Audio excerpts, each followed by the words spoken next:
এই শব্দটা হচ্ছে আবিধানিক অর্থে ক্ষতি হচ্ছে লাভের বিপরীত। লাভের বিপরীত কি?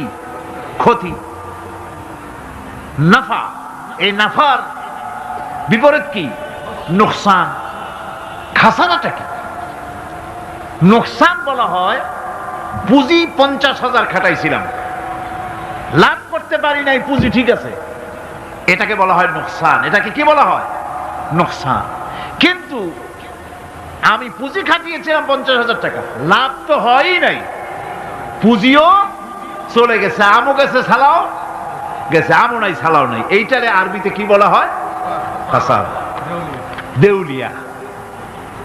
দেউলিয়া হয়ে গেছে। দেউলিয়াটা বোঝেন ভালো আপনারা, দেউলিয়া হয়ে গেছে। কোরআন লাভ বা সাফল্যের ধারণা যেমন নিছক পার্থিব নয়, সমৃদ্ধির কথা শুধু পার্থিব নয়, জন্ম থেকে শুরু করে মৃত্যু পর্যন্ত। কোরআনের লাভের কথা যখন বলা হয় তখন জন্ম থেকে মৃত্যু পর্যন্ত, আখিরাত পর্যন্ত, কিয়ামত পর্যন্ত। ক্ষতিটাও জন্ম থেকে শুরু করে মৃত্যু পর্যন্ত, কিয়ামত পর্যন্ত ক্ষতিটাও।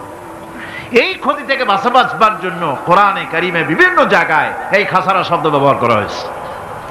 আল্লাহ রাব্বুল আলামিন বলছেন, ওয়ামান খাফফাত মাওয়াজিনুহু ফাউলাইকাল্লাযীনা খাসিরু আনফুসাহুম বিমা কানু বিআয়াতিনা ইয়াযলিমুন।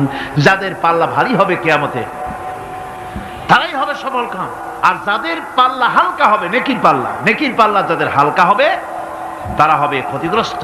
তারা নিজেদের ক্ষতি নিজেরাই ক্ষতি সাধনকারী হবে কিয়ামতের দিন। কাজে মানুষের জীবনের সমুদয় কার্যাবলীর ভালো অংশ যদি খারাপ অংশের উপরে বিজয়ী হয়, তারপরে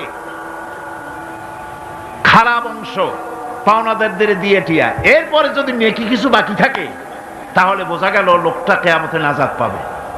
আর যদি ভালো কাজের উপরে খারাপ কাজ বিজয়ী হয়ে যায় আর সমস্ত পাওনাদারদেরকে পাওনা মিটাইয়া তারপরেও পাপ বাকি থেকে যায়, এক চাইতে খাসারা পৃথিবীতে আকাশে জমিনে কিছুই আর হবে না।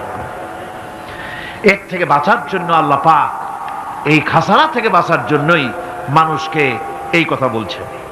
এই কথাটি কোরআনে কারিমের অন্য একটি আয়াতে আরো সুন্দর করে বলা হয়েছে।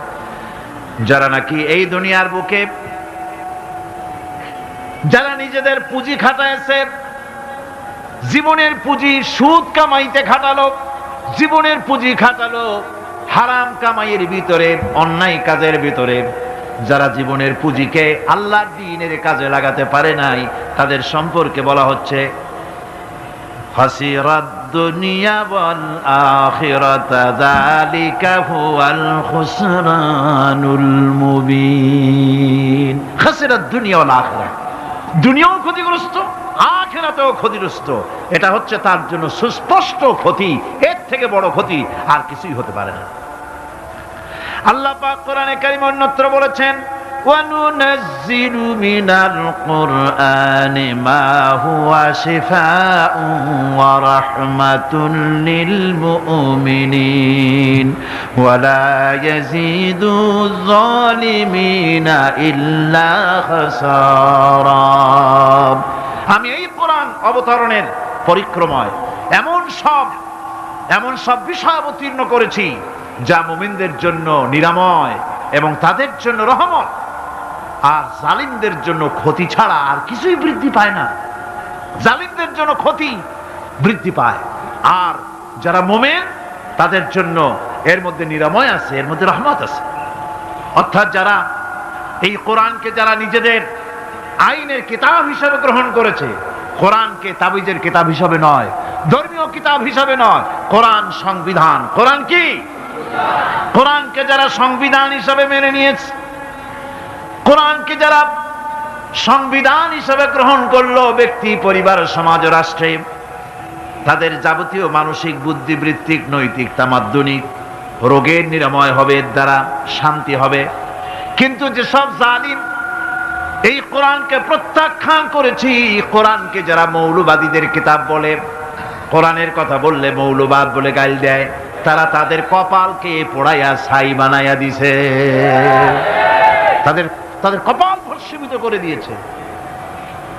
আমার দেশে, এই দেশটা কি মুসলমান বেশি না অন্য জাতি বেশি? কোন, জোরে কোন। মুসলমান সবচেয়ে, খুব লক্ষ্য করে শোনেন, এই দেশে সবচেয়ে মুসলমান বেশি, ইন্দোনেশিয়ার পরে। পৃথিবীর দ্বিতীয় বৃহত্তম মুসলিম দেশ হলো কোনটা? বাংলাদেশ।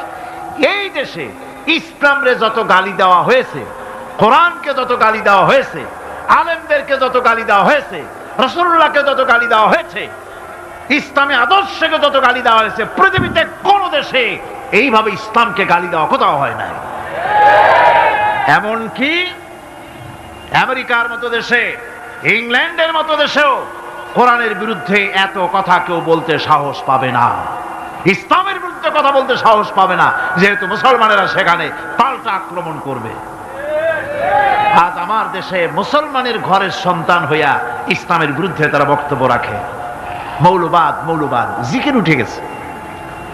আমেরিকার প্রেসিডেন্টরা যখন শপথ নেন, প্রেসিডেন্ট হিসেবে ওথ নেন, বাইবেলের উপরে হাত রাখেন আর বলেন, এই মহাগ্রন্থকে স্পর্শ করে শপথ নিচ্ছি, আমি আমার চিন্তা চেতনা, আমার মেধা, আমার প্রজ্ঞা সবটা আমার জাতি, আমার দেশকে উন্নয়নের জন্য, এর সমৃদ্ধির জন্য, এর সংরক্ষণের জন্য আমি আমার জীবনকে উৎসর্গ করব।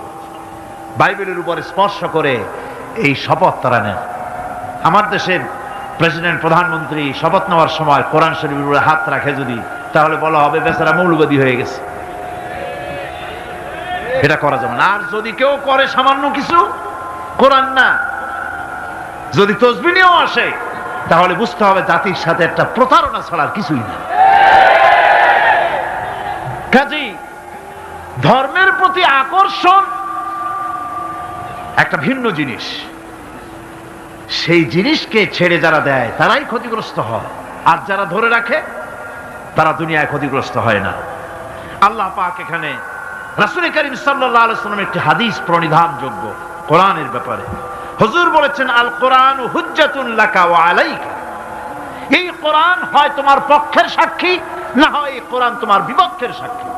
কিয়ামতে এই কোরআন হয় তোমার পক্ষে কাজ করবে, নতুবা এই কোরআন তোমার বিপক্ষে কাজ করবে। দুই অবস্থা থেকে খালি হবে না, হয় কোরআন তোমার পক্ষে সাক্ষী দেবে, না হয়। আমরা কি চাই? কিয়ামতে কি চাই? বলেন কি চাই? কোরআনের পক্ষে যদি আমরা সাক্ষী চাই, তাহলে এই কোরআনের পক্ষে আমাদেরকে কাজ করতে হবে। এছাড়া আমাদের নাজাতের কোনো পথ নাই। আমাদের মুক্তির পথ হচ্ছে কোরআন কেন্দ্রিক, রাসূলুল্লাহর হাদিস কেন্দ্রিক। এর বাইরে আমাদের সমস্ত পুঁজি নষ্ট হয়ে যাবে। আমাদেরকে পৃথিবীতে টিকে থাকতে হলে কোরআনের উপরে ভিত্তি করে আমাদেরকে বাঁচতে হবে, টিকতে হবে। কোরআনে কারিমে আল্লাহ রাব্বুল আলামিন অন্যত্র বলেছেন, কুল ইন্নাল খাসিরিনাল্লাযীনা খাসিরু আনফুসাহুম ওয়া আহলিহিম ইয়াওমাল কিয়ামাহ আলা যালিকা হুয়াল খুসরানুল মুবিন। বলো, প্রকৃত দেউলিয়া তারাই যারা কিয়ামতের দিন নিজেকে, নিজের পরিবার পরিবর্গকে এই ক্ষতির দিকে যারা ঠেলে দেবে। ভালো করে শুনে নাও, এটি হচ্ছে সুস্পষ্ট ক্ষতি, সুস্পষ্ট দেউলিয়াপনা।